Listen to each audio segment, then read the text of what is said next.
They said the Barrett .50 caliber was too much weapon for her to handle. Major Stephen Blake stood 6'3" with 20 years of combat experience, certain that no woman could manage the massive sniper rifle that kicked like an angry mule. So when Staff Sergeant Rachel Martinez quietly picked up the 50-pound weapon and asked him to step back from her shooting lane, he laughed and grabbed her wrist instead. What happened in the next 8 seconds left him with a compound fracture and 15 distant targets destroyed with surgical precision. The base commander immediately issued new orders that changed how elite snipers would be trained forever. Before we jump back in, tell us where you're tuning in from, and if this story touches you, make sure you're subscribed, because tomorrow I've saved something extra special for you. The November wind cut through the Colorado mountains like a blade, carrying the scent of pine and the promise of serious weather ahead. Staff Sergeant Rachel Martinez pulled her Jeep into the gravel lot at Fort Carson's Advanced Marksmanship Training Center, the massive complex sprawling across the valley floor beneath snow-capped peaks that scraped the morning sky. At 7:30 in the morning, the air was thin enough to make your lungs work for every breath, and cold enough that the metal of her gear bag stung through her gloves. She sat for a moment in the driver's seat, watching steam rise from her coffee cup as she studied the range through her windshield. The long-range precision course stretched out for over 1,000 yards, disappearing into the distance where targets waited like tiny postage stamps against the mountain backdrop. It was the kind of range that separated real marksmen from weekend warriors, where millimeter precision mattered and atmospheric conditions could turn a perfect shot into an embarrassing miss. Rachel had learned long ago to read every environment before stepping into it. The habit had kept her alive through 3 deployments in places where snipers were both hunter and hunted. She could see movement at the far end of the course where the morning qualification session was already underway. Good. She preferred ranges that stayed active. Idle ranges made people careless, and careless people got others killed. She grabbed her gear and stepped out onto the frozen gravel,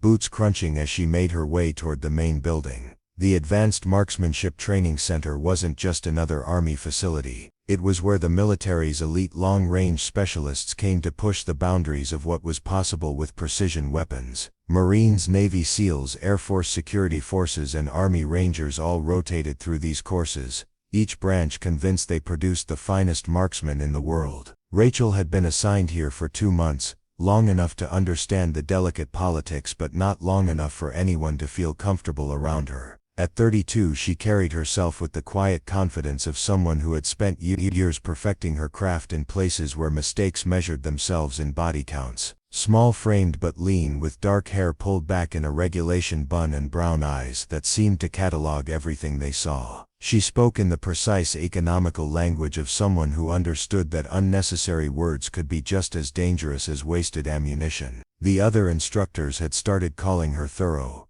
usually with respect, sometimes with the kind of curiosity that came from working alongside someone whose personnel file contained more redacted sections than readable text. Master Sergeant Tony Rodriguez, who ran the Advanced Sniper program, had tried to piece together her background during their first week working together. He'd noticed the way she read wind patterns without instruments, the way she calculated distance and elevation adjustments faster than most people could work a calculator. There was the morning she'd diagnosed a rifle malfunction by the sound it made 3 lanes away, correctly identifying a worn firing pin that had been causing erratic groupings for days. Or the afternoon she'd field stripped and rebuilt a scope mount in conditions that would have sent most technicians back to the workshop. But Rachel never offered explanations about where she'd learned these skills, and military courtesy meant nobody pressed for details they weren't cleared to know. Still, word had gotten around among the permanent staff that the quiet instructor with the steady hands had stories worth hearing,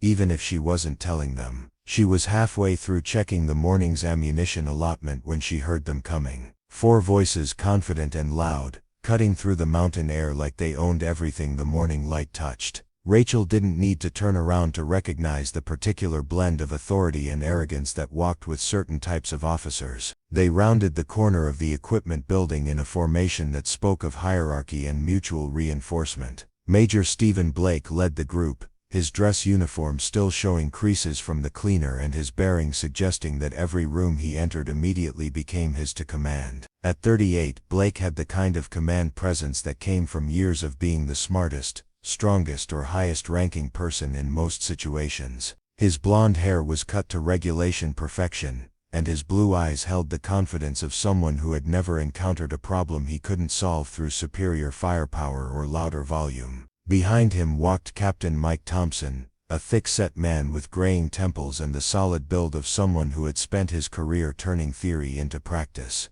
Thompson moved like Blake's enforcer, ready to back up whatever play his superior decided to make. Lieutenant Josh Parker brought up the rear left, young and aggressive with the kind of restless energy that came from having too much training and not enough real-world application. Lieutenant Danny Walsh completed the group, clearly the follower among them, content to let the others set the tone while he enjoyed the reflected authority. Rachel finished her equipment check and turned to face them as they approached her station. Blake dropped his gear bag onto the nearest bench with the kind of deliberate noise that announced his presence to anyone who might have missed his arrival. "Morning, Sergeant," he said, flashing a smile that was all Preparing and narrating this story took us a lot of time, so if you are enjoying it, subscribe to our channel. It means a lot to us. Now back to the story. confidence and no warmth. "Understand you're running long-range qualification today." "That's correct, sir," Rachel replied evenly. "Advanced precision shooting, atmospheric compensation, and target identification at extended range. Safety briefing starts in 10 minutes. Thompson stepped forward slightly, studying the weapons rack that held the morning's selection of precision rifles. "These the toys we're working with today." His tone suggested that whatever was available probably wasn't up to his standards. "Standard issue M24 systems, sir," Rachel confirmed. "Proven accuracy at ranges up to 800 meters with proper ammunition selection." Parker laughed, a sharp sound that echoed off the surrounding buildings. 800 meters, we've been shooting that distance since basic sniper school. What's the point of coming all the way to Colorado for targets we could hit blindfolded? Rachel kept her voice level and professional. "Today's course includes environmental factors that aren't typically available at lower altitudes. Wind compensation, atmospheric pressure variations, and target acquisition in complex terrain. The goal is to maintain precision under challenging conditions that simulate real-world operational environments." Walsh had been examining one of the rifles and looked up with a skeptical expression. "Real-world operations? When's the last time you've been downrange, Sergeant?" It was a loaded question, the kind that officers sometimes use to establish pecking order with NCOs whose combat experience might be classified above their clearance level. "I have sufficient experience to conduct this training, sir," Rachel answered. "Shall we proceed with the safety briefing?" Blake waved a dismissive hand. "We can skip the basic safety lecture. All of us have been handling weapons since before you probably enlisted. Let's cut to the interesting part. The safety briefing is mandatory for all personnel using this range, sir," Rachel said firmly. "Range regulations require completion before any live fire exercises." It was a small test of authority, the kind that happened in military training environments when experienced officers encountered unfamiliar instructors. Blake's expression shifted slightly, recognizing the challenge beneath her professional compliance. "Fine," he said after a moment. "Give us your safety speech, but let's make it quick. We didn't drive 6 hours from Peterson Air Force Base to waste time on procedures we could teach ourselves." As Rachel began running through the standard range safety protocols, she could feel the 4 officers treating it like an unnecessary formality. Thompson checked his watch twice during her explanation of firing lane procedures. Parker made exaggerated gestures of understanding when she covered muzzle discipline. Walsh simply stared off toward the distant mountains like he was already planning more interesting activities. The morning qualification course started with basic marksmanship fundamentals. Each officer took position at the designated firing points, weapons checked and cleared, with Rachel moving behind them to observe technique and offer corrections. Standard instructor work, but the comments started almost immediately. "Think we know how to hold a rifle, Sergeant?" Parker called out during his sight adjustment. "Maybe save the beginner tips for actual beginners. Proper fundamentals prevent bad habits under stress, sir,"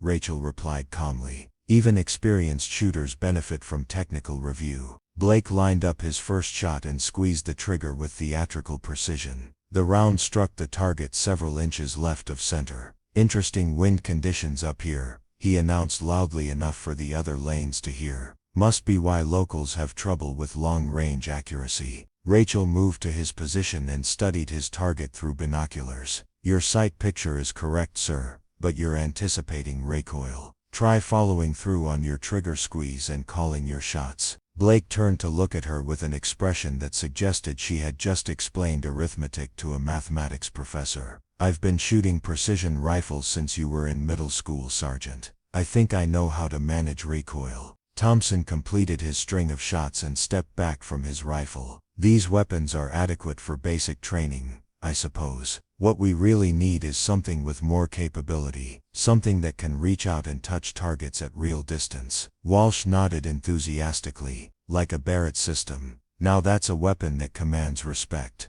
Parker grinned at the suggestion. Bet they don't have anything like that available for a simple qualification course. Probably too much liability for regular instructors to handle. Rachel continued her circuit of the firing line, making notes and offering technical guidance that was received with varying degrees of professional courtesy. The pattern continued through the first hour of training, with each officer treating her instruction as an unnecessary formality, while making increasingly pointed comments about the limitations of the equipment and the basic nature of the exercises. The breaking point came during the third rotation when Blake decided to test more than just her technical knowledge. Instead of following the prescribed course of fire, he deliberately aimed at a target in an adjacent lane, sending his round into an area that was clearly outside his assigned sector. Whoops, he said with mock concern. Guess I got confused about which target was mine. Must be the altitude affecting my judgment. Rachel immediately called a ceasefire and approached his position. Sir, your assigned target is the one directly in front of your firing lane. Please ensure all shots remain within your designated sector. Blake looked at her with an expression of exaggerated innocence. Of course, Sergeant, wouldn't want to violate any precious range regulations. But since we're talking about regulations, maybe you could show us what real precision shooting looks like instead of just critiquing our technique. Thompson picked up the challenge immediately. That's an excellent suggestion. We've been listening to instruction all morning. Time to see some demonstration. Parker and Walsh exchanged glances that said they sensed an opportunity to shift the dynamic in their favor. Rachel understood what was happening. They weren't questioning her knowledge anymore. They were questioning her authority, and they were doing it in front of other personnel, who had stopped their own training to watch the interaction. What kind of demonstration did you have in mind, sir? She asked quietly. Blake's smile widened. Well, since you've been emphasizing precision and environmental factors, maybe you could show us how it's really done. Pick any target on the range and show us what advanced marksmanship looks like when it's not constrained by basic qualification standards. The challenge hung in the air like gun smoke. Other instructors had noticed the conversation, and a few Marines from the next range over had paused their own exercises to see what was developing. Rachel felt the weight of their attention, the unspoken question about whether she would meet the challenge or find a way to deflect it. She had been in more dangerous situations with far more hostile people trying to undermine her authority. She knew better than to give them the reaction they wanted, but she also knew that sometimes the most effective way to end a conversation was to finish it completely. I can provide a demonstration, sir, she said calmly, but I should mention that for truly challenging long-range work we have specialized equipment available that goes beyond the standard qualification weapons. Blake's eyes lit up with interest. Now you're talking. What kind of specialized equipment? Rachel gestured toward the secure weapons locker at the far end of the range. We have Barrett M82 systems available for advanced precision training. 50 caliber, effective range over 1,500 meters. Requires additional safety protocols and specialized handling procedures. The mention of the Barrett rifle changed the entire atmosphere. Every person within hearing distance knew the reputation of the massive 50 caliber sniper rifle. It was a weapon that demanded respect through sheer physical presence, let alone its devastating accuracy at extreme ranges. Thompson's eyebrows went up. Barrett 50 cal, that's serious hardware. Blake nodded approvingly. Now that's what I'm talking about. Real precision weapons for real precision work. Let's see what you can do with proper equipment, Sergeant. Parker added his voice to the chorus. Absolutely. Show us what advanced marksmanship really looks like. Walsh just grinned, clearly anticipating entertainment. Rachel looked from face to face, measuring their confidence against what they were actually requesting. Very well, sir. Please step back from the firing line, while I retrieve the Barrett system and establish appropriate safety protocols. As she walked toward the weapons locker, she could hear their excited conversation behind her. They were convinced they had successfully challenged her into a demonstration that would either prove her competence or expose her limitations. What they didn't understand was that they had just asked someone with thousands of rounds of experience on Barrett systems to demonstrate the weapon she knew better than any other tool in her professional arsenal. The Barrett M82 was waiting in the secure locker like a sleeping giant. 50 pounds of precision-engineered steel and carbon fiber, designed to deliver massive projectiles with surgical accuracy at distances that turned other rifles into paperweights. Rachel had first encountered the Barrett system during advanced sniper training 8 years earlier, and had spent the subsequent years learning its capabilities and limitations in environments where theoretical knowledge became practical survival skills. She performed her weapons check with the methodical precision that had become second nature through countless hours of training and operational use. Magazine inspection, bolt operation verification, scope alignment confirmation. Every movement was deliberate and professional, but the weight and balance of the Barrett felt like greeting an old friend after a long absence. Master Sergeant Rodriguez appeared at her shoulder as she completed her preparation. Word's getting around that you're about to give these officers a demonstration they won't forget, he said quietly. You sure you want to do this? Rachel settled the massive rifle across her shoulder with practiced ease. Sometimes the best way to teach respect is to show what it looks like, Tony. Rodriguez nodded slowly. Fair enough. Just remember that whatever happens out there, you've got people here who know your worth. As she carried the Barrett back toward the firing line, Rachel could see that their little training exercise had attracted a much larger audience. Personnel from other ranges had found reasons to observe the morning's activities. A few senior NCOs had positioned themselves where they could watch without interfering. Even some of the international observers had appeared at the observation tower, clearly interested in seeing how American sniper training handled challenging students. Blake and his group had spread out along the firing line, giving her plenty of space while positioning themselves for the best view of whatever demonstration she was about to provide. Their confident expressions suggested they were anticipating either an impressive display of marksmanship or an educational failure that would confirm their assumptions about instructor capabilities. What they were actually about to witness was something that would fundamentally change their understanding of what precision shooting could accomplish in the right hands. Rachel set the Barrett down on the reinforced shooting bench designed specifically for heavy weapons systems, the metal frame absorbing the rifle's substantial weight with a solid thunk that resonated across the range. The sound alone commanded attention from everyone within 100 yards, a deep metallic note that spoke of serious engineering and devastating capability. She began her setup with the same methodical precision she had shown with the smaller weapons, but now every movement carried additional weight because everyone understood they were watching someone handle a weapon system that could disable vehicles at distances measured in miles. The Barrett M82 stretched nearly 5 feet in length, its distinctive muzzle brake looking like something designed for a small artillery piece rather than a shoulder-fired weapon. The scope mounted on top was equally impressive, a precision optic capable of delivering accurate targeting information at ranges where most people couldn't even see their intended target without assistance. Rachel adjusted the bipod legs until the rifle sat perfectly level, then began the process of calculating the environmental factors that would affect her shots. Wind speed and direction at the firing line,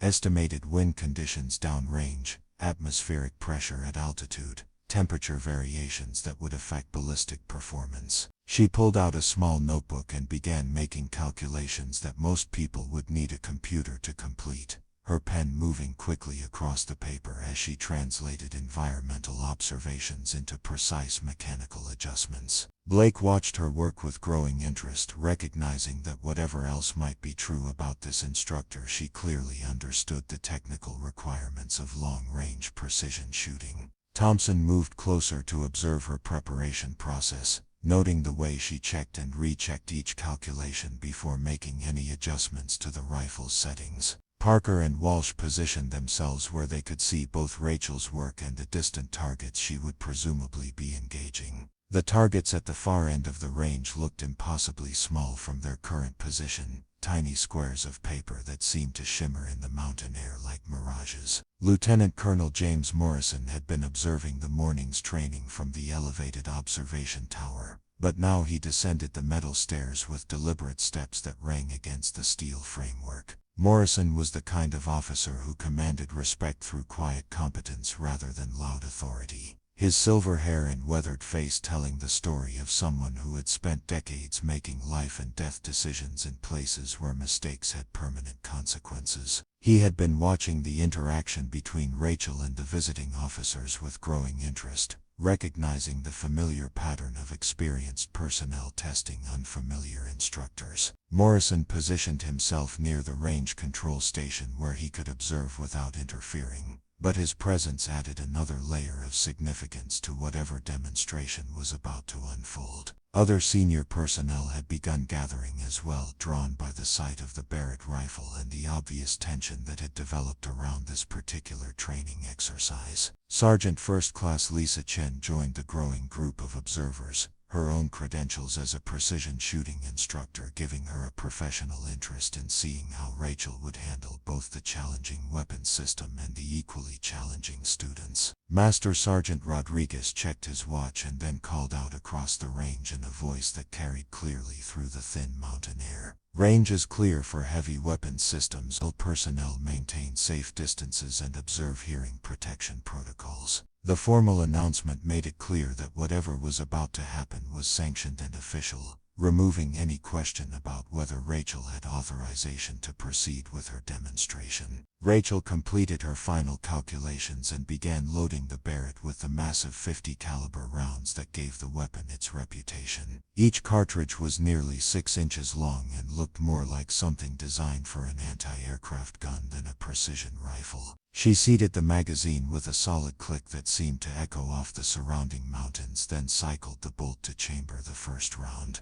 The mechanical action of the Barrett was precise and powerful, each movement of the operating mechanism producing sounds that spoke of engineering designed to handle forces that would destroy lesser weapons. Blake stepped forward slightly, his expression showing genuine curiosity about the weapons system he was about to see demonstrated. "This should be interesting," he said loud enough for his companions to hear. "Let's see what kind of precision is actually possible with equipment like this." Thompson nodded agreement while Parker and Walsh exchanged glances that suggested they were expecting an impressive display but weren't necessarily convinced it would be as spectacular as the build-up suggested. Rachel settled into her shooting position behind the Barrett, her body position adapting to accommodate the rifle's substantial size and weight. The weapon required different techniques than smaller precision rifles, demanding respect for both its physical characteristics and its ballistic capabilities. She adjusted the scope to compensate for the range and environmental conditions she had calculated,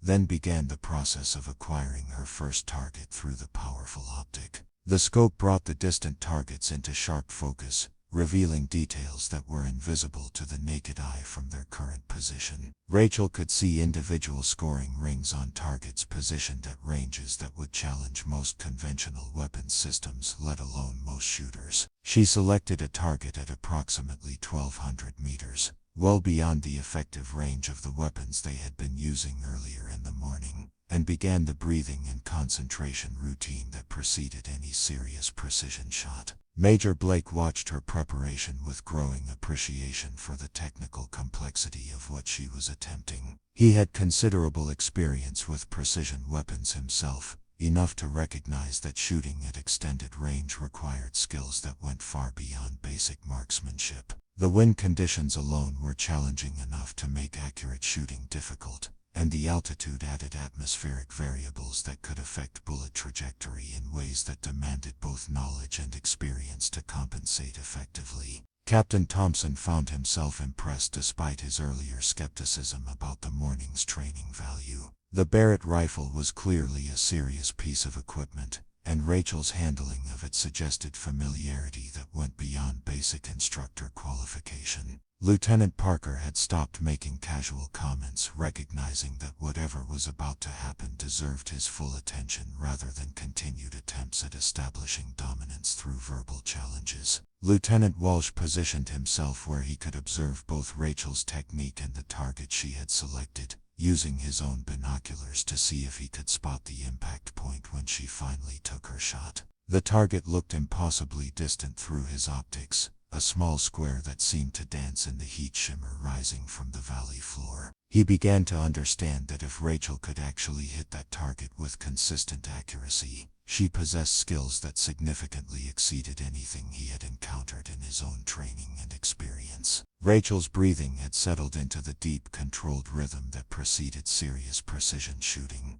Her position behind the Barrett was solid and comfortable, her body weight distributed in a way that would allow her to manage the weapon's substantial recoil while maintaining target acquisition for follow-up shots if necessary. The scope crosshairs had settled onto the center of her selected target, and she began the final phase of her shooting sequence. The Barrett's trigger required more pressure than smaller precision rifles, but Rachel's finger applied it smoothly and consistently until the weapon fired with a deep, thunderous report that seemed to shake the entire mountainside. The muzzle brake directed the blast laterally, creating a pressure wave that could be felt by everyone within 30 feet of the rifle. The sound echoed off the surrounding peaks for several seconds, a rolling thunder that announced the passage of a projectile capable of devastating effect at extreme range. Through the scope, Rachel watched the massive bullet cross the intervening distance in a flat trajectory that spoke of tremendous velocity and energy. The impact on the target was immediately visible. A clean hole punched through the center ring with surgical precision that left no question about the shot's accuracy. She cycled the bolt to chamber another round, the empty brass casing, ejecting with enough force to travel several feet before clattering onto the concrete shooting pad. Blake lowered his binoculars with an expression of genuine surprise and growing respect. "That was a hell of a shot, Sergeant. Clean center hit at what, 1,200 meters? Thompson nodded his agreement, clearly impressed by the demonstration of both equipment capability and shooting skill. Parker had gone quiet, apparently processing the implications of what he had just witnessed. Walsh continued studying the target through his optics, trying to confirm for himself that the shot had been as accurate as it appeared. Rachel made minor adjustments to her scope settings and selected a second target, this one positioned at an even greater distance and partially concealed behind terrain features that would make accurate shooting significantly more challenging. The second target was barely visible even through high-powered binoculars, appearing as little more than a suggestion of geometric shape against the complex background of rocks and vegetation that characterized the far end of the range. Master Sergeant Rodriguez had moved closer to observe Rachel's technique, his own extensive experience with precision weapons giving him appreciation for the technical difficulty of what she was attempting. The second shot would be considerably more challenging than the first, requiring not only accurate range estimation and ballistic calculation but also the ability to distinguish the intended target from surrounding terrain features that could easily confuse less experienced shooters. Lieutenant Colonel Morrison watched the proceedings with the careful attention of someone evaluating both individual performance and training program effectiveness. He had seen numerous demonstrations of precision shooting over his career, but the combination of challenging conditions, difficult equipment, and obvious interpersonal dynamics made this particular exercise worthy of close observation. Whatever the outcome, it would provide valuable insights into both instructor capability and the effectiveness of current training methodologies. Sergeant First Class Chen recognized the technical complexity of the shooting problem Rachel had set for herself, understanding that successful engagement of multiple targets at extreme range required not only individual shot accuracy but also the ability to transition between targets while maintaining the mental focus necessary for precision work. The Barrett rifle was unforgiving of technical errors, and the environmental conditions added variables that could easily defeat less skilled shooters. Rachel's second shot came after a slightly longer preparation period, her calculations taking into account the additional range and the more complex target presentation. The Barrett fired again with the same devastating report, the sound rolling across the valley like distant thunder. The second impact was as precise as the first, another clean hit that demonstrated consistent accuracy rather than lucky shooting. She cycled the bolt again and began acquiring a third target, her movements efficient and confident. The third target was positioned at maximum range for the course, nearly 1,500 meters distant and requiring ballistic calculations that pushed both the rifle and shooter to their operational limits. At that distance, environmental factors became critical variables that could affect shot placement by significant margins if not properly compensated. Rachel spent additional time on her calculations, double-checking her math and making precise adjustments to account for the extended range. Blake found himself genuinely impressed by the demonstration, his earlier skepticism replaced by professional appreciation for skills that clearly exceeded his initial expectations. Thompson had stopped checking his watch, recognizing that he was witnessing something worth his full attention rather than an inconvenient training requirement.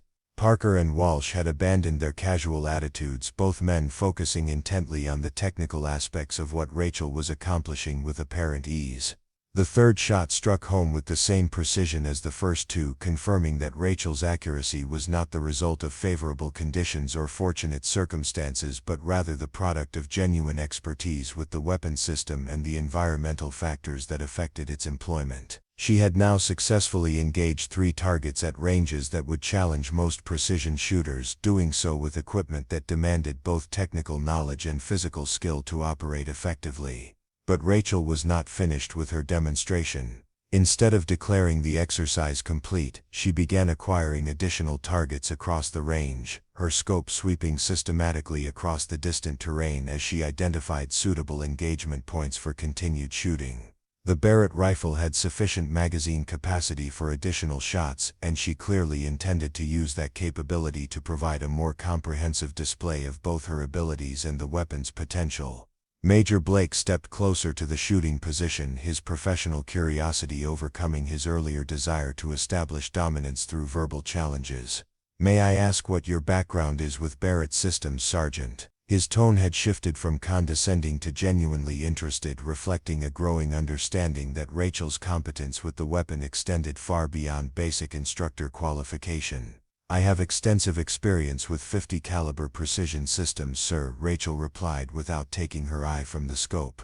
"Both training and operational employment in various environmental conditions." Her response was professionally appropriate but deliberately vague, maintaining the same pattern of limited disclosure that had characterized her interactions since arriving at Fort Carson. Thompson recognized the implications of her careful wording, understanding that operational employment of Barrett rifles suggested involvement in activities that might not be appropriate for casual discussion. Parker had begun studying Rachel with new interest, apparently processing the possibility that her background included experiences that went considerably beyond conventional training assignments. Walsh continued observing through his binoculars, clearly fascinated by the technical precision of her shooting. Rachel's fourth shot engaged a target positioned behind partial concealment, requiring her to identify and hit a specific portion of the target that remained visible despite intervening terrain. The shot placement was exact, demonstrating not only accuracy but also the ability to make precise distinctions between target and background under challenging visual conditions. The fifth shot followed quickly, taking out another distant target with the same clinical precision that had characterized her previous efforts. Lieutenant Colonel Morrison had moved closer to the firing line, his position allowing him to observe both Rachel's technique and the reactions of the officers who had originally challenged her competence.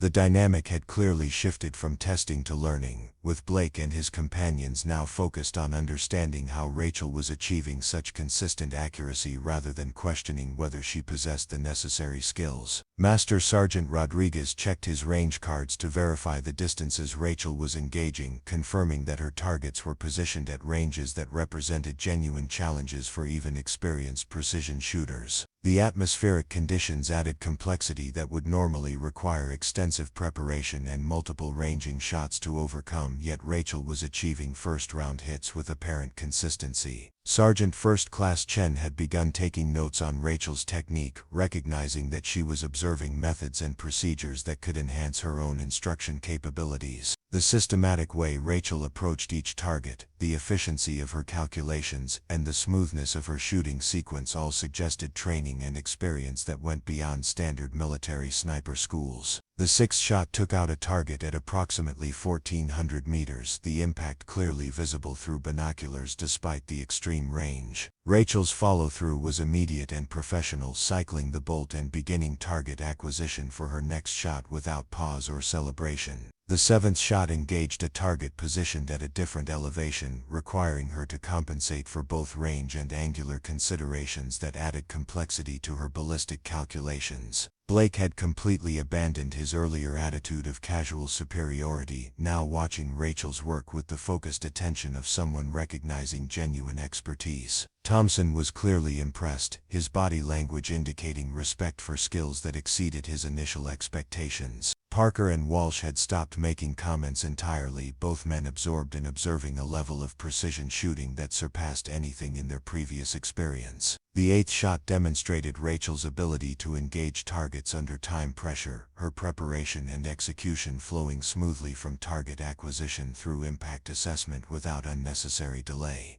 The ninth shot took out a particularly challenging target positioned among terrain features that would normally require multiple attempts to hit accurately, yet Rachel achieved a clean hit on her first attempt. Lieutenant Colonel Morrison found himself evaluating not only Rachel's individual performance but also the implications for his training program's effectiveness and reputation. The visiting officers had arrived with apparent confidence in their own abilities and skepticism about the instruction they would receive, yet they were now witnessing a demonstration that clearly exceeded their expectations and possibly their own capabilities. Master Sergeant Rodriguez recognized that Rachel's shooting was attracting attention from throughout the training facility, with personnel from other ranges and administrative areas finding reasons to observe the ongoing demonstration. Word was spreading quickly through the base that something unusual was happening at the precision shooting range, drawing observers who wanted to witness exceptional marksmanship firsthand. The 10th shot engaged a target at maximum visible range, the impact barely detectable even through high-powered optics, but clearly successful based on Rachel's immediate transition to her next target. The 11th shot demonstrated her ability to engage multiple targets in rapid succession with smooth bolt operation and target acquisition that suggested extensive practice under various conditions. Sergeant First Class Chen realized she was witnessing a shooting demonstration that would be discussed and analyzed long after the immediate participants had moved on to other assignments. The combination of challenging conditions, difficult equipment, and obvious expertise created a learning opportunity that transcended the specific techniques being displayed.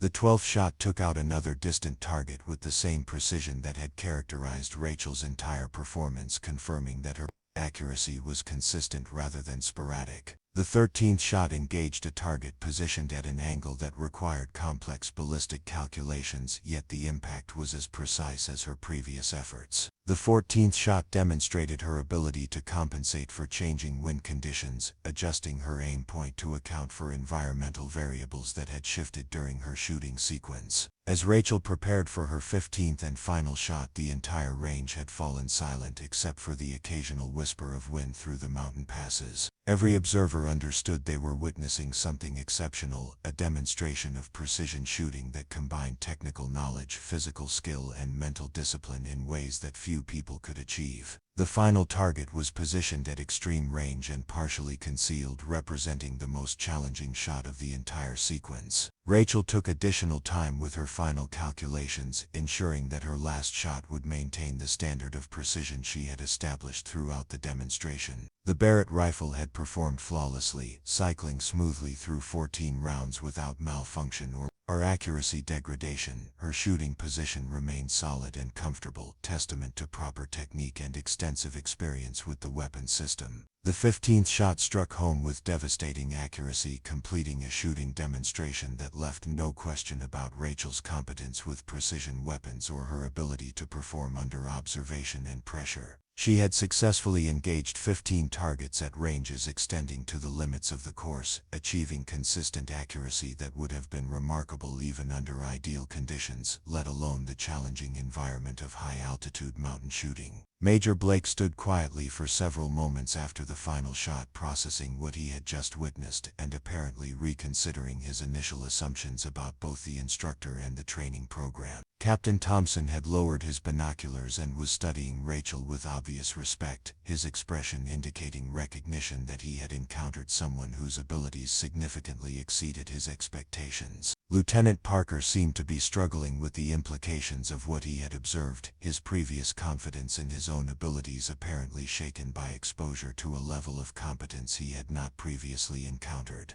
Lieutenant Walsh continued staring downrange through his optics, apparently confirming for himself that all 15 targets had indeed been successfully engaged with the precision that observers had witnessed. But the morning's drama was far from over. As Rachel began the process of clearing and securing the Barrett rifle, Major Blake made a decision that would transform the demonstration from impressive to unforgettable. Instead of simply acknowledging her shooting and moving on with the scheduled training, he decided to test whether her competence extended beyond controlled shooting into more dynamic scenarios. The tension on the firing range crystallized into something tangible as Major Blake's challenge to Lieutenant Colonel Morrison's authority hung in the mountain air like the echo of gunfire. Every person present understood that they were witnessing a confrontation that had moved far beyond questions of training methodology into territory that could have lasting consequences for military careers and professional relationships. Morrison's expression had hardened into the controlled mask that senior officers wore when dealing with subordinates who had crossed lines that should never be crossed.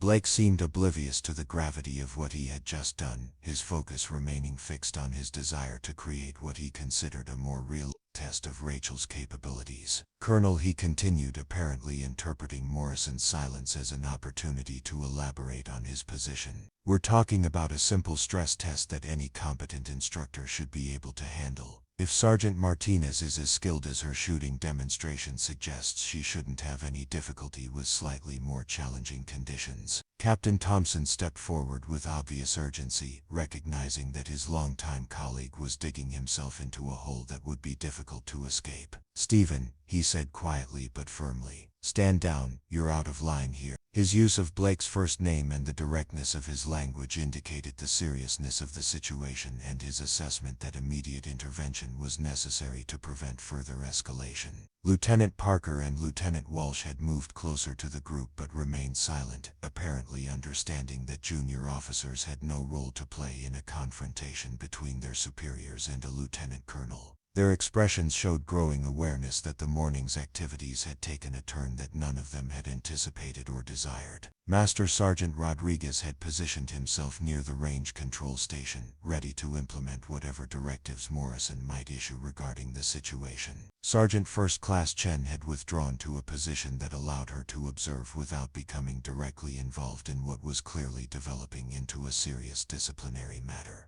Rachel maintained her professional composure despite being at the center of a confrontation that was rapidly escalating beyond her control. Her experience with military hierarchies and institutional dynamics told her that the best course of action was to remain silent and allow the commissioned officers to resolve their disagreement without input from enlisted personnel, regardless of how directly the dispute affected her. Morrison's response came in the measured tones of someone exercising command authority under circumstances that required absolutely clear communication. "Major Blake," he said, his voice carrying the full weight of his position and experience, "you are directly contradicting a lawful order from your superior officer. I am directing you to conclude this morning's training activities immediately and report to my office at 1400 hours for a formal discussion of appropriate conduct during training exercises." The official nature of Morrison's directive made it clear that Blake's continued resistance would constitute insubordination with potential career-ending consequences. Every person present understood the gravity of the situation and the professional jeopardy that Blake was creating for himself through his unwillingness to accept proper military authority. Blake's face flushed slightly as the full implications of Morrison's formal directive became apparent to him. However, instead of accepting the clear opportunity to extract himself from an increasingly untenable position, he made a decision that would transform the morning's events from a disciplinary matter into something far more dramatic and consequential. Colonel Blake said, his voice carrying a note of desperation that suggested he understood the precarious nature of his situation but was unable to abandon his original course of action. "I'm not questioning your authority. I'm simply requesting an opportunity to validate training effectiveness through more realistic assessment methods. Surely that's within the scope of appropriate professional discussion." Thompson moved closer to Blake, his expression showing alarm at his colleague's continued resistance to clear authority. "Stephen," he said urgently, "stop talking. You're making this worse for yourself. Accept the colonel's directive and let's move on." His tone carried the desperation of someone watching a friend destroy his own career through poor judgment and stubborn pride. Morrison's patience had clearly reached its limit as Blake continued to challenge his authority despite repeated opportunities to comply with proper military protocol. "Major Blake," he said with the finality of someone who had exhausted all diplomatic options, "you are relieved of participation in this training exercise. Report to the base commander's office immediately for formal counseling regarding appropriate conduct and military bearing."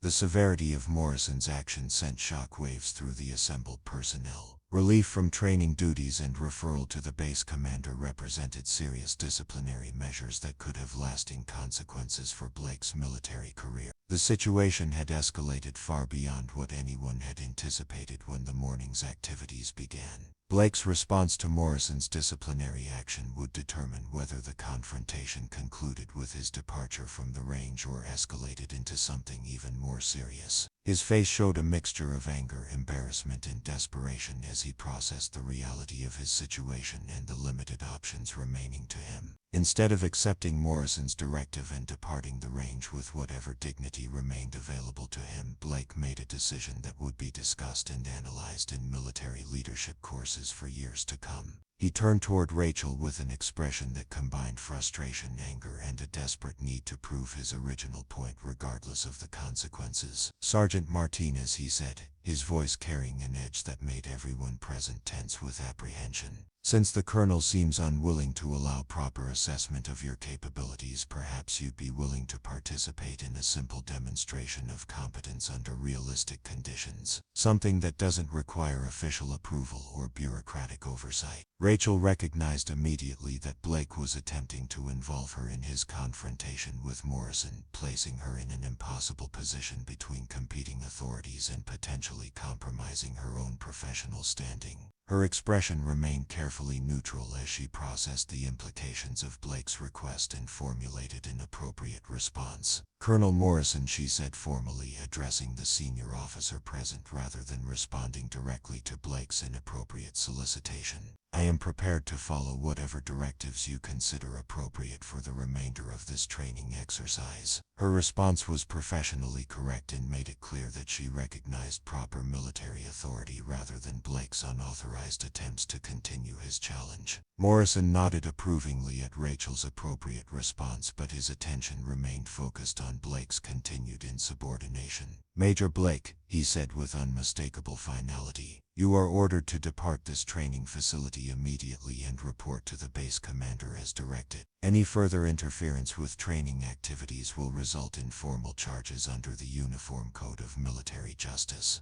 The mention of potential UCMJ charges made it absolutely clear that Morrison considered Blake's behavior to constitute serious military misconduct rather than simple disagreement about training methodology. Every person present understood that Blake was now facing potential career-ending consequences if he continued his current course of action. Thompson made one final attempt to extract his colleague from the situation before it deteriorated beyond any possibility of recovery. "Stephen," he said with obvious urgency, "leave now. Don't make this any worse than it already is. Walk away and deal with this through proper channels." His tone carried the desperation of someone watching a friend commit professional suicide through stubborn pride and poor judgment. Blake's response would determine whether he accepted the opportunity to minimize the damage to his career or continued down a path that could only lead to increasingly serious consequences. His expression showed the internal struggle of someone who understood the gravity of his situation but was apparently unable to abandon the course of action that had brought him to this point. What happened next stunned everyone present and transformed the morning's events from a disciplinary matter into something that would require official investigation and formal documentation. Instead of departing the range as ordered, Blake stepped closer to Rachel with obvious aggressive intent, his size and demeanor creating a physical threat that changed the entire nature of the confrontation.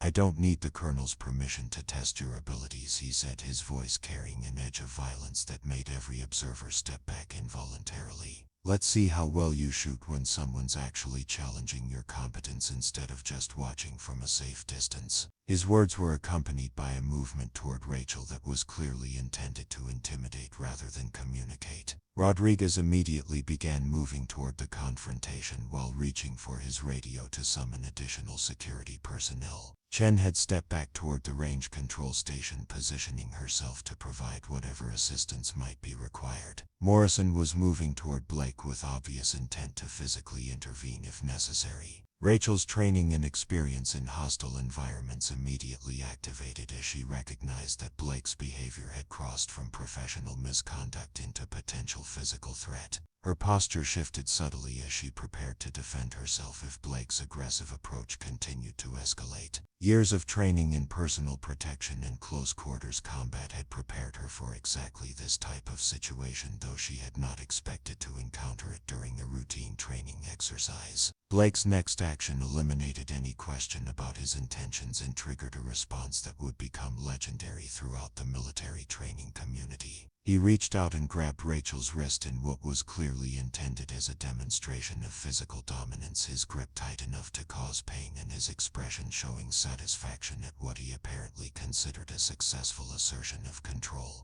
The grab was a critical error that activated Rachel's defensive training and justified whatever response she considered necessary to protect herself from what had clearly become a physical assault by a superior officer. Her reaction was immediate, decisive, and devastating in its efficiency and effectiveness. Rachel's response to Blake's assault drew on years of training in close-quarters combat and personal protection that had been honed through deployment experiences where such skills meant the difference between survival and casualty. Her movement was so fast and precise that most observers didn't fully understand what had happened until Blake was on the ground with his arm bent at an angle that clearly indicated serious injury. The technique she employed was a classic joint manipulation that used Blake's own grip against him, turning his attempt to control her into the mechanism of his own defeat. She stepped into his attack rather than away from it, using his forward momentum and aggressive posture to create the leverage necessary for the arm break that followed. The sound of bone fracturing was audible across the range, followed immediately by Blake's scream of pain and shock. Blake hit the gravel surface of the firing range hard, his broken arm twisted beneath him and his face contorted with pain and disbelief at what had just occurred. The entire sequence had taken less than 3 seconds from his initial grab to his position on the ground, but the consequences would last far longer than anyone present could have imagined. Thompson rushed toward his fallen colleague with obvious concern for his injuries, while Morrison immediately took control of the situation with the authority and decisiveness that the crisis demanded. Rodriguez was already on his radio summoning medical assistance and security personnel, his voice calm and professional despite the dramatic nature of what had just transpired. Parker and Walsh stood frozen in shock, apparently struggling to process the rapid sequence of events that had transformed a training exercise into an incident requiring emergency medical response and formal investigation. Chen had positioned herself near the range control station, ready to provide whatever assistance might be required for the developing emergency response. Rachel stepped back from Blake's position on the ground, her expression showing no satisfaction or remorse at what had occurred. Her actions had been purely defensive, a response to physical assault that was both legally justified and tactically appropriate given the circumstances. She remained ready for additional defensive action if necessary, though Blake's condition made it clear that he no longer posed any threat to anyone.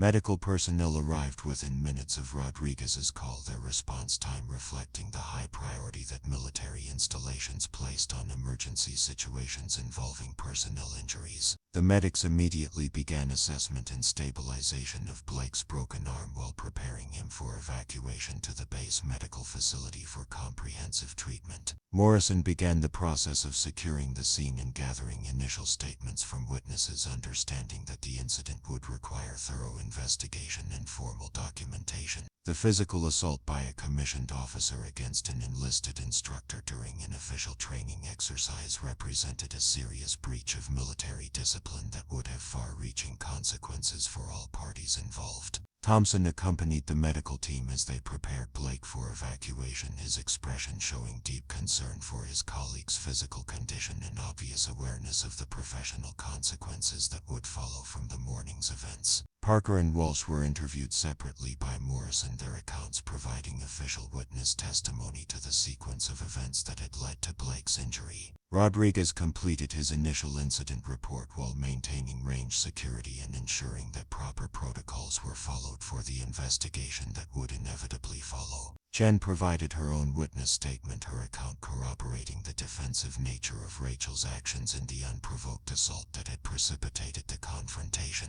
Rachel remained available for questioning while maintaining her professional composure despite the gravity of what had occurred. Her actions had been entirely appropriate given the circumstances, but she understood that any incident involving injury to a commissioned officer would require extensive investigation and formal review regardless of the justification for her response. The evacuation of Blake to the medical facility marked the end of the immediate crisis, but the beginning of a formal investigation that would examine every aspect of the morning's events. Morrison's preliminary assessment supported Rachel's defensive actions, but military protocol required comprehensive review of any incident involving injury to personnel during training exercises. Word of the confrontation and its dramatic conclusion spread rapidly throughout Fort Carson, with personnel throughout the installation discussing the morning's events and their implications for training protocols and instructor authority. The story would be told and retold countless times, usually with embellishments that enhanced the dramatic elements while maintaining the essential facts of what had occurred. Rachel's demonstration of precision shooting had been remarkable enough to generate lasting discussion within the military training community. Her decisive handling of Blake's physical assault added another dimension to her reputation that would follow her throughout her remaining military career. The combination of exceptional marksmanship and proven capability in close-quarters combat marked her as someone whose skills extended far beyond conventional instructor qualifications. The investigation that followed would ultimately vindicate Rachel's actions and result in serious disciplinary measures against Blake for his multiple violations of military protocol and conduct standards. His physical assault on an enlisted instructor during an official training exercise represented a clear breach of the trust and authority inherent in commissioned officer status. Morrison's handling of the crisis would be noted favorably in his own performance evaluations, reflecting his appropriate exercise of command authority under challenging circumstances and his support for proper military discipline and personnel protection. The incident would become a case study in leadership training programs, demonstrating both the importance of maintaining appropriate boundaries and the consequences of allowing personal conflicts to escalate beyond professional discourse. Thompson's loyalty to his colleague was understandable but would not protect Blake from the consequences of his own actions. The morning's events had been witnessed by multiple personnel and would be thoroughly documented through official investigation, leaving no question about the sequence of events or the justification for the responses that had occurred. The long-range precision course would return to normal training operations within hours of the incident, but the memory of the morning's events would linger in the minds of everyone who had witnessed them. Rachel's exceptional shooting demonstration and her decisive handling of a physical threat had established her reputation as someone whose capabilities extended far beyond what most people would expect from a staff sergeant instructor. The Barrett rifle remained secured in its transport case, the weapon having played its role in demonstrating Rachel's exceptional marksmanship before the morning took its unexpected turn toward physical confrontation. The 15 targets that she had destroyed with surgical precision stood as permanent testimony to skills that few people possessed and even fewer had the opportunity to demonstrate under such dramatic circumstances. Future training exercises at Fort Carson would benefit from the lessons learned during this incident, with enhanced protocols for managing challenging students and clear procedures for handling situations where professional disagreements threaten to escalate beyond appropriate bounds.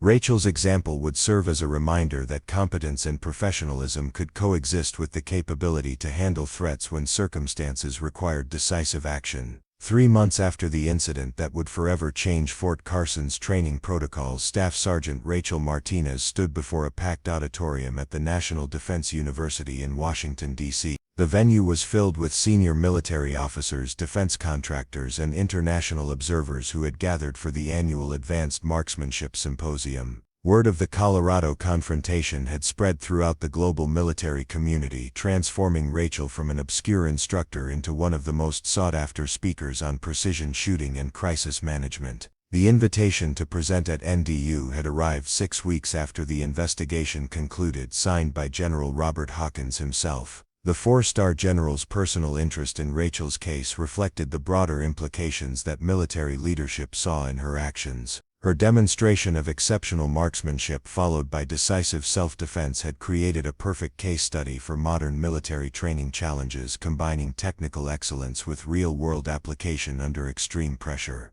Rachel had initially been reluctant to accept the speaking engagement, preferring to return to the quiet professionalism that had characterized her career before the Barrett demonstration. However, Lieutenant Colonel Morrison had strongly encouraged her participation, understanding that her experience could benefit training programs throughout the armed forces. The lessons learned from both her shooting performance and her handling of Blake's assault had applications far beyond Fort Carson's mountain ranges. The presentation she had prepared focused on environmental factors in precision shooting, but the audience's questions inevitably centered on the human dynamics that had transformed a routine training exercise into a crisis requiring emergency medical response and formal legal proceedings. Rachel handled these inquiries with the same measured professionalism she had shown throughout the original incident, providing factual information while avoiding sensationalism or personal commentary about Blake's misconduct. Major Blake's court-martial had concluded 2 weeks earlier with his dismissal from military service and forfeiture of all benefits.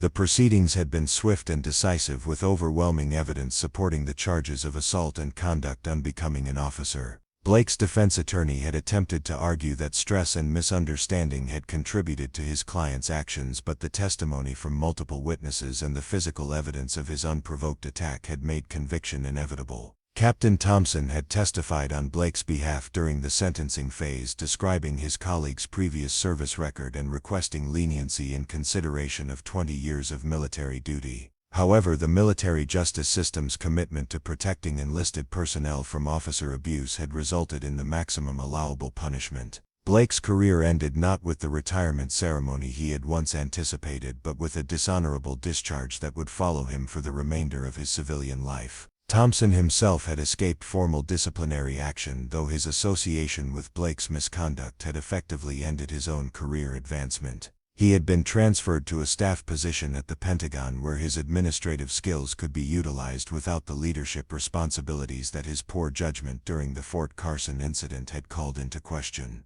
His loyalty to Blake, while personally admirable, had demonstrated a failure to recognize and address inappropriate conduct that military leadership could not overlook. Lieutenant Parker had returned to his unit with a dramatically altered perspective on military authority and professional conduct. The witness statements he had provided during the investigation had been crucial in establishing the timeline of Blake's increasingly aggressive behavior, and his cooperation with military investigators had been noted favorably in his personnel file. However, the psychological impact of witnessing such a dramatic confrontation between his superiors had required counseling and careful career management to address. Lieutenant Walsh had similarly struggled with the aftermath of the incident, requiring reassignment to duties that did not involve direct supervision of enlisted personnel until he could demonstrate improved judgment and emotional stability. His initial hero worship of Blake had been replaced by a more mature understanding of leadership responsibilities and the consequences of allowing personal conflicts to override professional standards. The investigation report had become required reading at military leadership schools throughout the armed forces, with particular emphasis on the sections dealing with instructor authority and the management of challenging training situations. The document's detailed analysis of the escalation pattern that had led to Blake's assault provided valuable insights for preventing similar incidents in the future. Fort Carson had implemented enhanced training protocols based on the lessons learned from the incident, with mandatory instruction in conflict de-escalation and clear procedures for managing students who challenged instructor authority. Master Sergeant Rodriguez had been promoted to oversee the expanded program, his calm handling of the crisis having demonstrated the leadership qualities necessary for such responsibilities. Sergeant First Class Chen had been selected for advanced instructor training at the Sergeant's Major Academy, her witness testimony and professional conduct during the investigation having marked her as someone with exceptional potential for leadership development. Her detailed observations of Rachel's teaching methods had contributed to improvements in precision shooting instruction throughout the military training community. Lieutenant Colonel Morrison had received recognition for his decisive handling of the crisis and his support for appropriate military justice procedures. His willingness to confront Blake's inappropriate behavior despite the potential for career complications had demonstrated the kind of moral courage that military leadership valued and rewarded. The incident had become a defining moment in his own career, establishing his reputation as an officer who would protect his personnel regardless of the personal or professional costs. Colonel Hayes had used the incident as an opportunity to review and strengthen Fort Carson's entire training program, implementing changes that extended far beyond the precision shooting courses where the original confrontation had occurred. Her leadership during the investigation and its aftermath had earned recognition from Army senior leadership and positioned her for promotion to general officer rank. The Barrett .82 rifle that had played such a central role in the morning's events had been returned to regular training use, though it was now accompanied by enhanced safety protocols and additional supervision requirements. The weapon's performance during Rachel's demonstration had validated its effectiveness as a training tool, while the subsequent events had highlighted the importance of proper oversight during high-stress training exercises. Rachel's 15 perfect shots had been documented and analyzed by ballistics experts, with her techniques being incorporated into advanced marksmanship training programs throughout the military. The combination of environmental compensation, equipment management, and mental discipline that she had demonstrated provided a template for excellence that other instructors could study and emulate. The targets she had destroyed during her demonstration had been preserved and were now displayed in Fort Carson's Training Museum, serving as a permanent reminder of what was possible when exceptional skill met appropriate equipment and favorable conditions.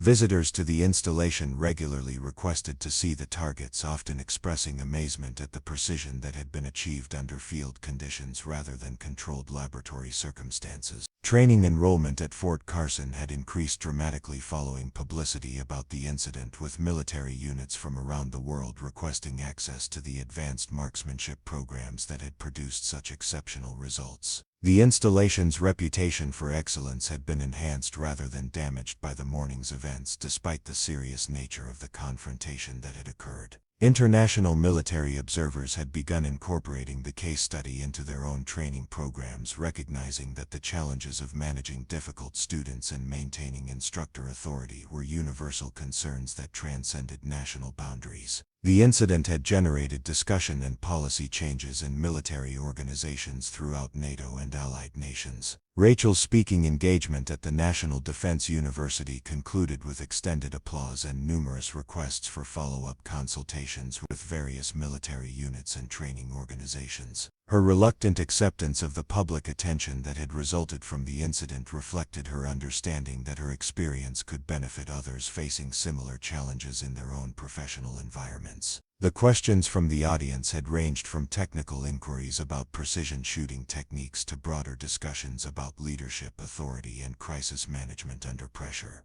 Rachel had handled all topics with the same measured professionalism that had characterized her conduct throughout the original incident and its aftermath. Following her presentation, Rachel was approached by representatives from multiple military organizations seeking her expertise for their own training programs. The Army Marksmanship Unit had extended an invitation for her to participate in international shooting competitions as part of their precision rifle team. Special Operations Command had expressed interest in her services for advanced sniper training programs that required both technical excellence and proven performance under pressure. The Defense Intelligence Agency had discreetly inquired about her availability for specialized training assignments that would utilize both her marksmanship skills and her demonstrated ability to handle crisis situations. While the specific details of such assignments remained classified, the interest from the intelligence community reflected the broader recognition of her unique combination of technical and tactical capabilities. Rachel's decision about future assignments would be influenced by her desire to continue serving in roles where her skills could make meaningful contributions to military readiness and personnel development. The unexpected notoriety that had resulted from the Fort Carson incident had created opportunities she had never anticipated, but also responsibilities that she took seriously. The drive back to Fort Carson from the airport took her through the same mountain passes where she had first encountered the Colorado high country training environment. The landscape remained unchanged by the human drama that had unfolded among the precision shooting ranges, but her own perspective had been permanently altered by the events and their consequences. Her quarters at Fort Carson had been upgraded to reflect her enhanced status within the training community, though she had specifically requested accommodations that maintained the modest lifestyle she preferred. The walls displayed her military awards and training certificates, but not the media coverage or speaking invitations that had resulted from the Barrett demonstration. The mail that had accumulated during her trip to Washington included letters from military personnel around the world who had heard about the incident and wanted to express their support for her actions. Many of the correspondents were women serving in combat or training roles who appreciated her example of professional competence under pressure. Others were instructors who had faced similar challenges with difficult students and found encouragement in her decisive response to inappropriate behavior. Training operations at the long-range precision course had continued during her absence, with temporary instructors maintaining the enhanced standards and protocols that had been implemented following the investigation. Student feedback consistently praised the quality of instruction and the professional atmosphere that characterized the program, indicating that the changes had been successful in preventing similar incidents while maintaining training effectiveness. Master Sergeant Rodriguez had left detailed reports about the week's activities, noting several instances where the new conflict management procedures had been successfully employed to address challenging situations before they could escalate. The enhanced training for instructors was clearly producing the desired results, with personnel demonstrating improved skills in recognizing and managing potential problems. Sergeant First Class Chen had been temporarily assigned to other duties pending her departure for advanced training, but she had provided comprehensive documentation of her observations and recommendations for continued program improvement. Her analytical approach to training methodology had contributed significantly to the development of enhanced protocols that were now being adopted throughout the Army training community. The secure storage facility where the Barrett rifles were maintained had been expanded and upgraded, with additional weapons added to meet the increased demand for advanced precision shooting instruction. The investment in equipment and facilities reflected the military's commitment to maintaining Fort Carson's status as a premier training destination for marksmen from around the world. Evening found Rachel at her favorite observation point overlooking the precision shooting ranges, the mountain peaks silhouetted against a sky painted in shades of gold and purple by the setting sun. The same winds that had challenged her calculations during the Barrett demonstration continued to flow down from the high country, carrying the scents of pine and granite that had become familiar during her assignment to the installation. The events of that November morning seemed both distant and immediate as she reflected on the changes that had resulted from a single training exercise that had exceeded everyone's expectations. Her intention had simply been to demonstrate precision shooting techniques to visiting officers, but the consequences had extended far beyond anything she could have anticipated when she first picked up the massive Barrett rifle. The sound of vehicles arriving at the parking area below interrupted her contemplation as the evening shift of security personnel began their duties. The routine of military life continued regardless of the dramatic events that occasionally disrupted the normal flow of training and administrative activities. The institutional memory of the installation now included the story of the Barrett demonstration, but daily operations focused on current requirements rather than past incidents. Her radio crackled with the evening communications check from range control confirming that all facilities were secure and properly maintained for the following day's training activities. The professional efficiency of the communication reflected the high standards that characterized all aspects of Fort Carson's operations, standards that had been reinforced rather than compromised by the morning's confrontation with Blake. The walk back to her quarters took her past the memorial garden where the names of Fort Carson personnel killed in action were permanently honored. The granite monuments served as reminders that military service involved real risks and genuine sacrifices, providing perspective on the significance of training activities that prepared personnel for operational challenges they might face in hostile environments. Her evening routine included reviewing the next day's training schedule and preparing materials for precision shooting instruction that would build on the lessons learned from recent experiences. The students arriving for the following day's courses would benefit from enhanced procedures and proven techniques that had been validated through both successful demonstration and crisis management under pressure. The mountain night settled over Fort Carson with the gradual transition from twilight to darkness that characterized high-altitude environments. The installation's lights twinkled across the valley floor like terrestrial stars, marking the locations where military personnel continued their preparation for whatever challenges their service might require them to face. Rachel's final preparations for sleep included the weapons maintenance routine that had become second nature through years of military service. Her personal sidearm received the same meticulous care that she applied to all equipment under her responsibility, reflecting the professional standards that had guided her conduct throughout the incident and its aftermath.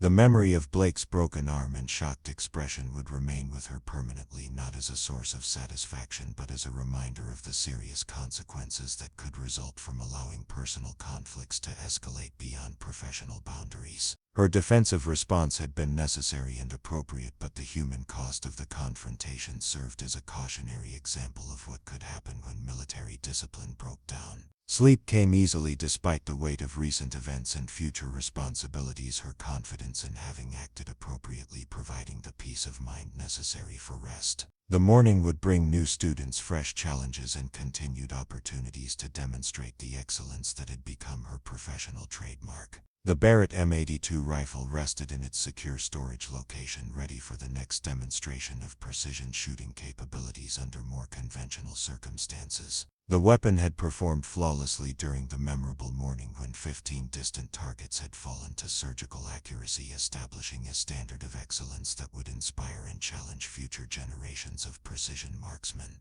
Fort Carson's mountain winds continued their eternal circulation through the high country, carrying with them the whispered stories of military personnel who had faced challenges, overcome obstacles, and contributed to the institutional knowledge that made the installation a center of excellence for training and professional development. The legend of Staff Sergeant Rachel Martinez and her Barrett demonstration would endure long after her eventual transfer to other assignments, serving as inspiration for instructors who faced difficult students and as a warning to those who might consider challenging military authority through inappropriate means. The morning when precision shooting and decisive action had combined to create an unforgettable lesson in professional competence and personal courage had earned its place in the permanent history of military training excellence. 6 years later, the bronze plaque mounted beside the entrance to Fort Carson's Advanced Marksmanship Training Center bore a simple inscription that had become legendary throughout the military precision shooting community. Excellence under pressure, dedicated to the memory of November 15, 2018. Visitors who paused to read the memorial rarely understood its full significance, but every instructor who had served at the facility knew the story behind those carefully chosen words. Staff Sergeant Rachel Martinez had long since departed Fort Carson for assignments that carried her expertise to training installations around the world.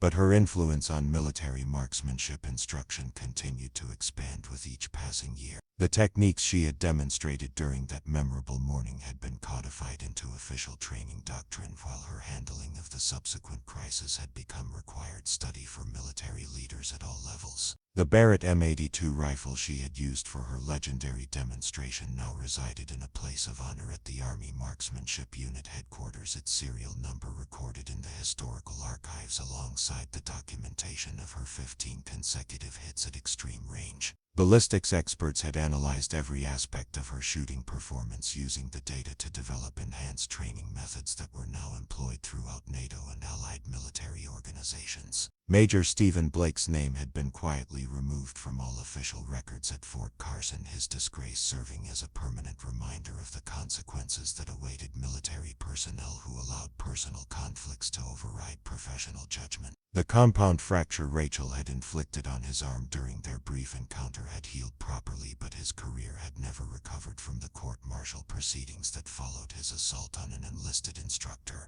Blake's current circumstances remained largely unknown to his former colleagues, though occasional reports suggested he was working in civilian security somewhere in the Pacific Northwest. His attempts to find employment in law enforcement had been unsuccessful due to his dishonorable discharge, and his military pension had been forfeited as part of his court-martial sentence. The 20-year career he had once been proud of had been reduced to a cautionary tale about the importance of maintaining proper military bearing under all circumstances. Captain Thompson had retired from military service 2 years earlier, his association with Blake's misconduct having effectively ended any possibility of promotion beyond his current rank. His final assignment had been with the Defense Logistics Agency, where his administrative skills were utilized in supply chain management rather than personnel leadership. Thompson's loyalty to his disgraced colleague had been personally admirable but professionally devastating, demonstrating that even well-intentioned support for inappropriate conduct could have lasting career consequences. Lieutenant Parker had eventually recovered from the psychological impact of witnessing the confrontation, but his military career had been marked by cautious behavior and reluctance to exercise authority in challenging situations. His witness testimony during Blake's court-martial had been crucial in establishing the facts of the case, but the experience had left him with lasting doubts about his own judgment and leadership capabilities. Lieutenant Walsh had transferred to the Air Force Reserve after completing his active duty commitment, his confidence in military authority structures having been permanently shaken by the events at Fort Carson. His civilian career in aerospace engineering provided stability and professional satisfaction that had been missing from his military service following the traumatic incident he had witnessed. Master Sergeant Rodriguez had been promoted to Sergeant Major and transferred to the Sergeant's Major Academy, where his expertise in crisis management and training supervision was used to prepare senior enlisted leaders for complex leadership challenges. His calm handling of the emergency situation had earned recognition throughout the Army, establishing his reputation as someone who could maintain professional standards under extreme pressure. Sergeant First Class Chen had completed her advanced training and was now serving as the senior enlisted advisor to the commanding general of a major training installation. Her detailed documentation of training procedures and crisis response protocols had contributed significantly to military-wide improvements in instructor preparation and student management. Lieutenant Colonel Morrison had been promoted to colonel and was commanding a major training facility in Europe, where his experience with complex personnel situations and international training partnerships was highly valued. His decisive support for appropriate military justice during the Blake incident had become a defining moment in his career, demonstrating the moral courage that senior leadership demanded from officers in positions of authority. Colonel Hayes had received her promotion to Brigadier General and was now serving in the Pentagon, where her expertise in training doctrine and personnel development influenced policy decisions affecting military education throughout the armed forces. Her leadership during the investigation and its aftermath had established her reputation as someone who could balance institutional interests with individual justice.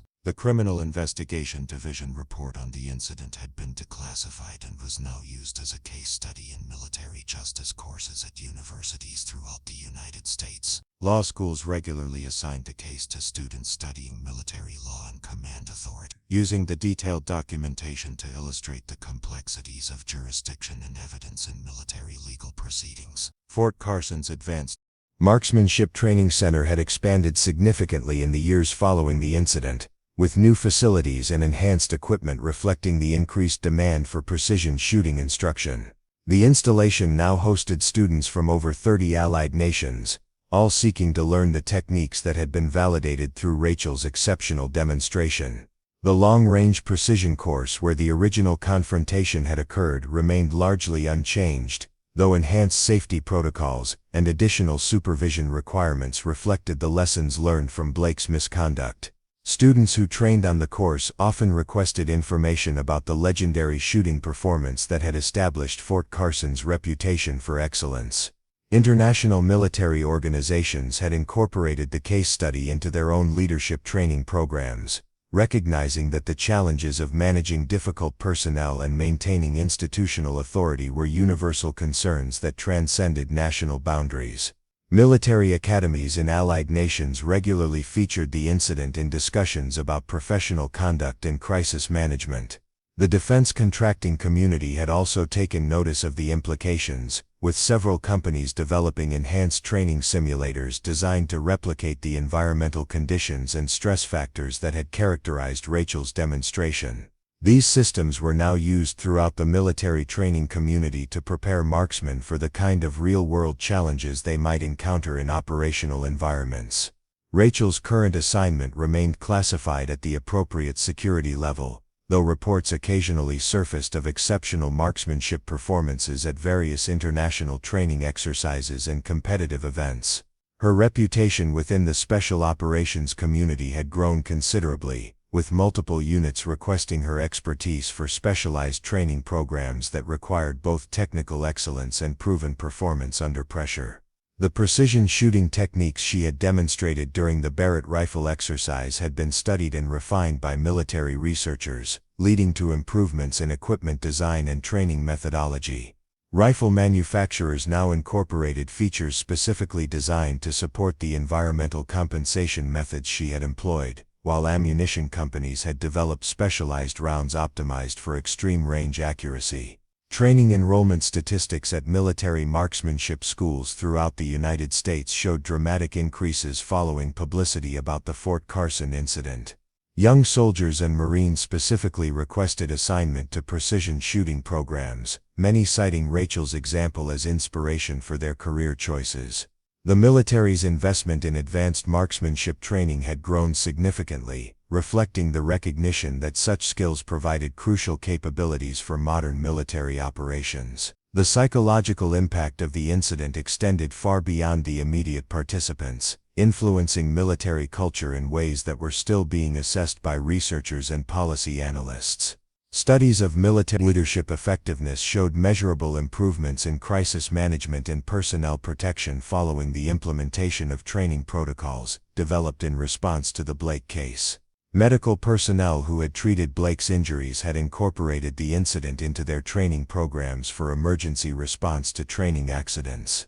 The rapid and professional medical response had contributed to the successful treatment of his compound fracture, demonstrating the effectiveness of emergency procedures that had been validated under actual crisis conditions. Legal scholars continued to analyze the case for its implications regarding military justice and command authority, with particular attention to the precedent established by Rachel's justified use of defensive force against a superior officer.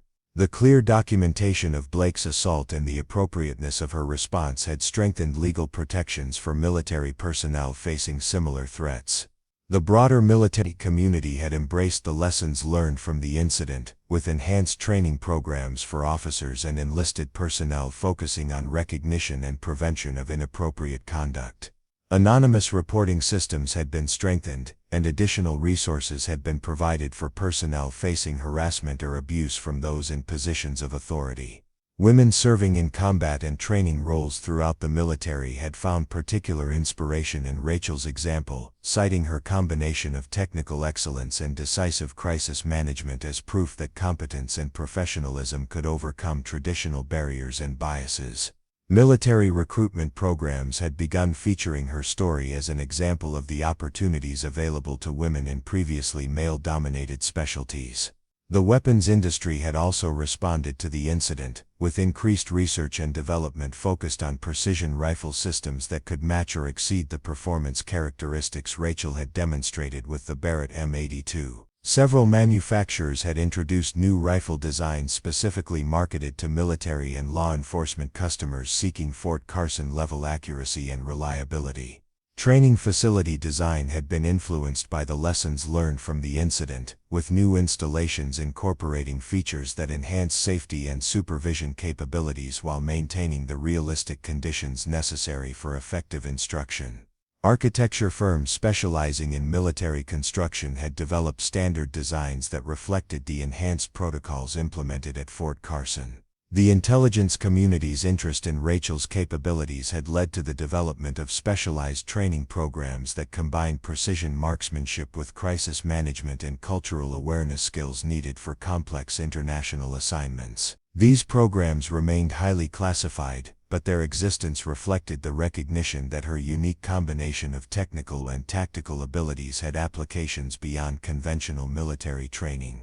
Academic researchers studying military culture and organizational behavior had published numerous papers analyzing the incident and its implications for understanding authority relationships, gender dynamics, and professional development within military institutions. The case had become a standard reference point for discussions about institutional change and adaptation. International military exchanges had increased significantly following the incident, with allied nations seeking access to the training methods and crisis management procedures that had been developed at Fort Carson. The installation now hosted dozens of foreign military officers each year, all seeking to understand and replicate the training excellence that had produced such exceptional results. The memorial plaque at the training center entrance had become an unofficial pilgrimage site for military marksmen from around the world, many of whom left small tokens of respect for the instructor who had demonstrated that excellence could triumph over arrogance when supported by proper training and moral courage. The simple bronze marker had acquired a significance far beyond what its original designers had intended.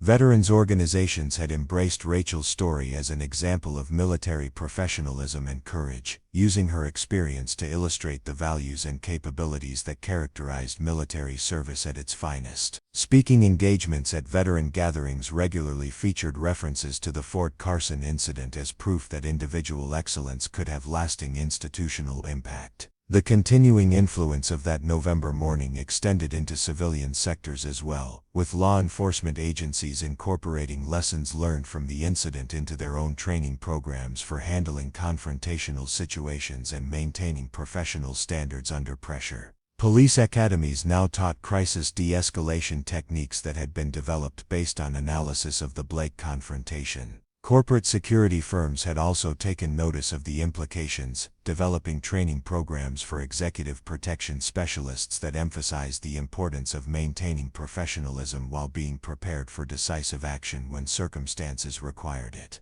Rachel's example had become a template for balancing restraint with readiness in high-stakes security situations. The educational impact continued to expand with each passing year, as military historians incorporated the incident into broader studies of institutional change and professional development within armed forces organizations. The detailed documentation provided by the investigation had created an invaluable resource for understanding how individual actions could catalyze systemic improvements in military culture and training effectiveness. Mountain winds continued to flow across Fort Carson's training ranges, carrying with them the whispered stories of exceptional performance and moral courage that had transformed a routine training exercise into a legendary demonstration of professional excellence. The institution's memory preserved not only the technical aspects of Rachel's marksmanship, but also the broader lessons about character, competence, and consequences that had emerged from that memorable morning.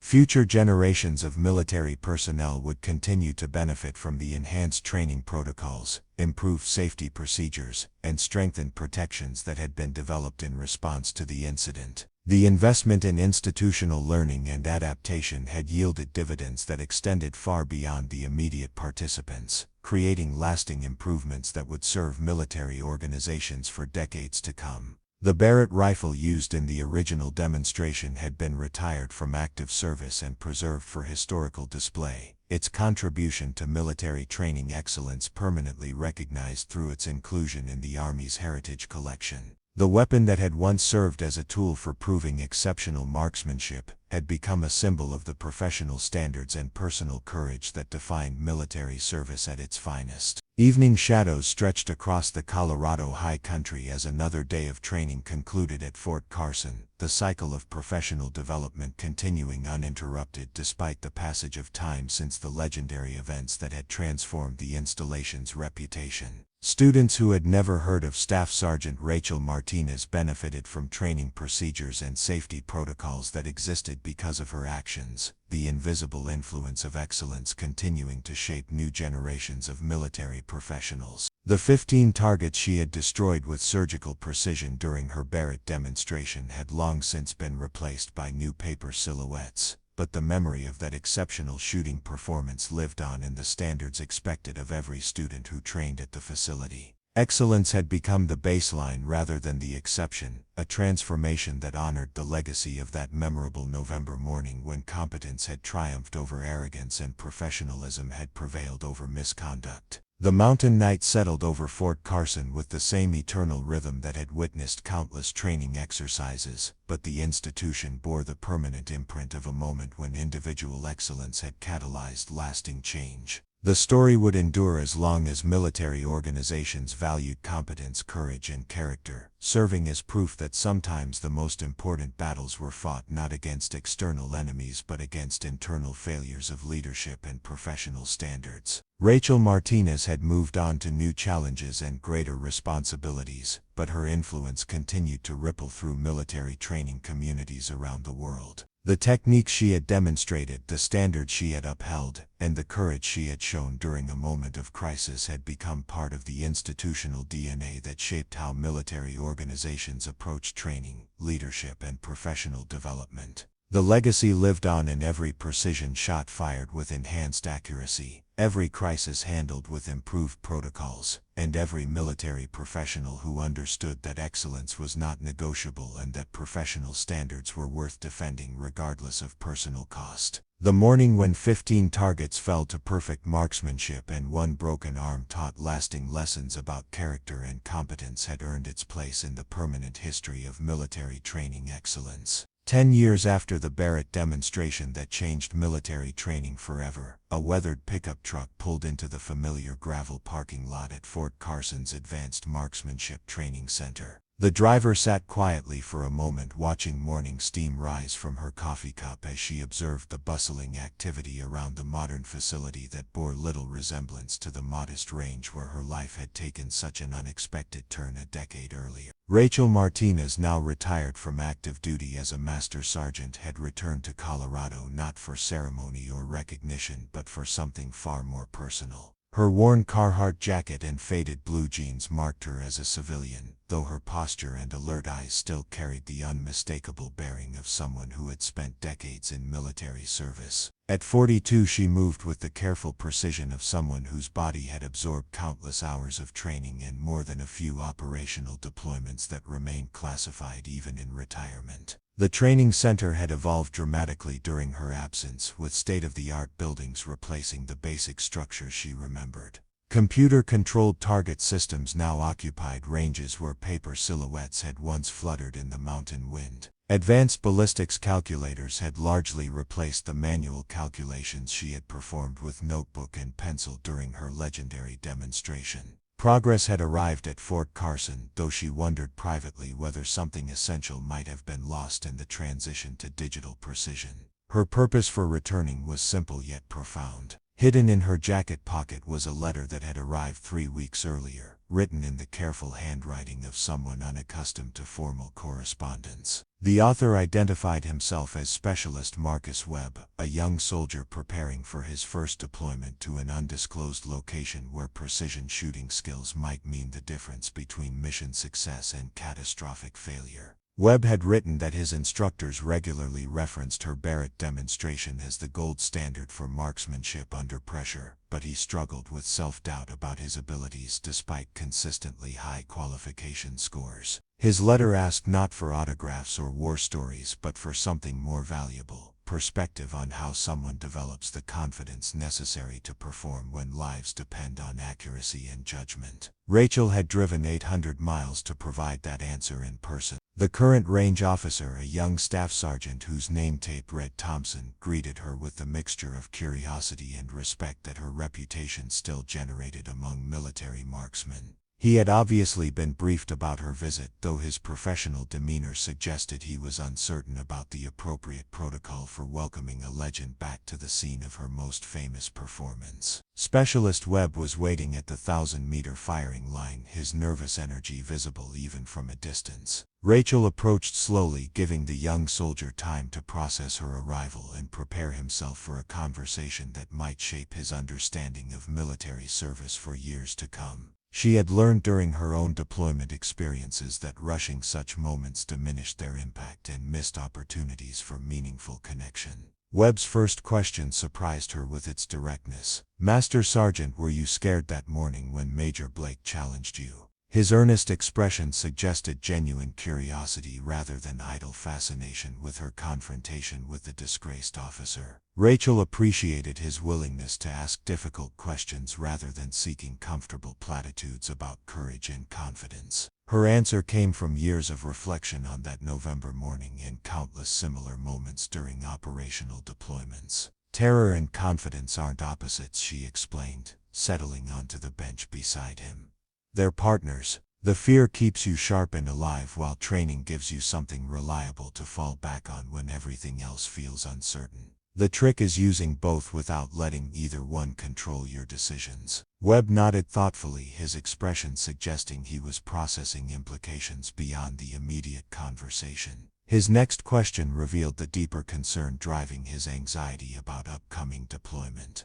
"What if I freeze up when it matters? What if all this training doesn't translate when people are depending on me?" The vulnerability in his voice reflected fears that Rachel remembered from her own early military experiences. Their conversation continued for over an hour, ranging across topics that included technical marksmanship, leadership under pressure, and the psychological challenges of military service in complex environments. Rachel found herself drawing not only on the Barrett demonstration but on deployment experiences that had tested her skills and judgment in ways that peacetime training could only approximate. As their discussion concluded, Webb asked one final question that revealed the real reason for her journey to Fort Carson. "Master Sergeant, do you ever regret what happened with Major Blake? Breaking his arm, I mean. Do you wish it had ended differently?" His question touched on themes of violence, authority, and moral complexity that reflected mature understanding of military service realities. Rachel's response came after careful consideration of both the immediate situation and its broader implications for Webb's development as a soldier and leader. "Regret is complicated," she said finally. "I regret that it was necessary. I regret that his poor judgment put everyone in that position. But I don't regret protecting myself or maintaining the standards that keep training safe and effective. Sometimes doing the right thing feels terrible, but that doesn't make it wrong." The young soldier's expression showed relief and understanding, as if her words had resolved internal conflicts that had been troubling him since learning about the incident.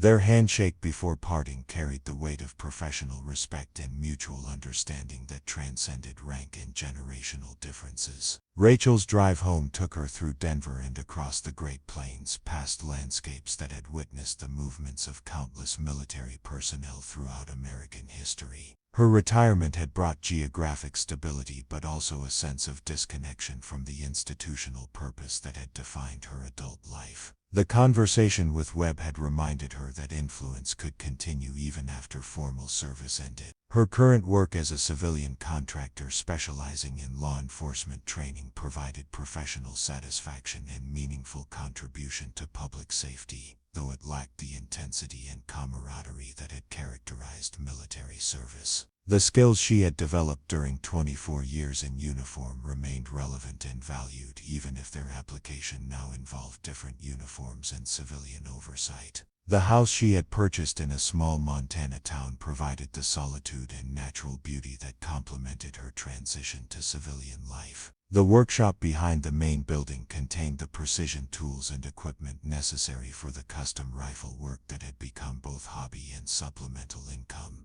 Her reputation within the competitive shooting community had generated steady demand for her services in equipment modification and training consultation. Evening found her at the kitchen table with laptop open, composing a follow-up email to Specialist Webb that would provide additional resources and contacts for his continued professional development. Her network of military and civilian marksmanship experts remained strong despite retirement, creating opportunities to mentor young soldiers like Webb who sought excellence rather than mere competence. The conversation at Fort Carson had reminded her that legacy was more than historical footnotes or training manual references. True influence lived in the confidence of young soldiers who faced uncertain futures with better preparation and clearer understanding of their capabilities. Webb's questions had been those of someone serious about professional development rather than seeking celebrity association. Her reflection on the Barrett demonstration continued to evolve with each passing year, though certain elements remained constant.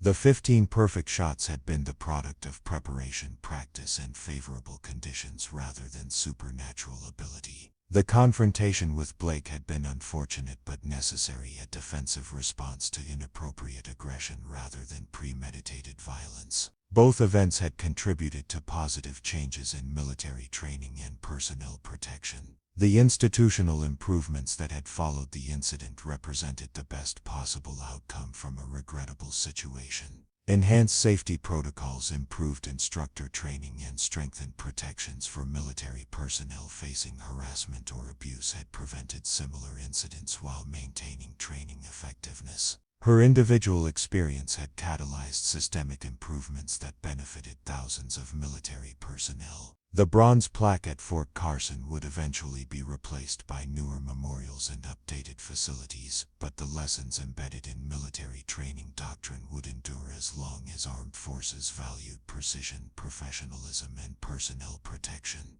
Excellence had become institutionalized in ways that honored the memory of that November morning while serving contemporary training requirements. Rachel's phone buzzed with a text message from Webb sent from his barracks that evening. "Thank you for taking the time to talk today. I feel more confident about deployment and more proud to be following in your footsteps. The fear is still there, but now I understand it's supposed to be." His message confirmed that their conversation had achieved its intended purpose. Her response was brief but heartfelt. "Trust your training, take care of your people, and remember that courage isn't the absence of fear but action despite it. You'll do fine." The exchange represented the kind of mentorship relationship that gave meaning to retirement and validated decades of military service. Night settled over the Montana landscape with the vast silence that characterized high country environments far from urban centers. Rachel's retirement had brought her full circle to mountain settings that reminded her of Colorado and the morning when 15 perfect shots had changed her life in ways she was still discovering. The mountains endured while human stories played out against their timeless presence, each generation adding new chapters to the continuing narrative of service and sacrifice. The Barrett rifle that had played such a crucial role in her demonstration remained on display at the Army Marksmanship Unit, where it served as inspiration for current and future generations of military marksmen. The weapon had been retired from active service but continued serving through its symbolic value and historical significance. Tomorrow would bring new opportunities for influence and mentorship, whether through her civilian training work or informal relationships with military personnel seeking guidance and perspective. The skills and experience gained through military service remained relevant and valuable long after retirement, creating ongoing opportunities to contribute to institutional excellence and individual development. The legacy lived on not in monuments or ceremonies but in the competence and confidence of young soldiers like Webb who faced uncertain futures with better preparation and clearer understanding of what was possible through dedication and professional excellence. That continuing influence represented the truest measure of a life spent in service to something larger than personal ambition. Up next, you've got 2 more standout stories right on your screen. If this one hit the mark, you won't want to pass these up. Just click and check them out.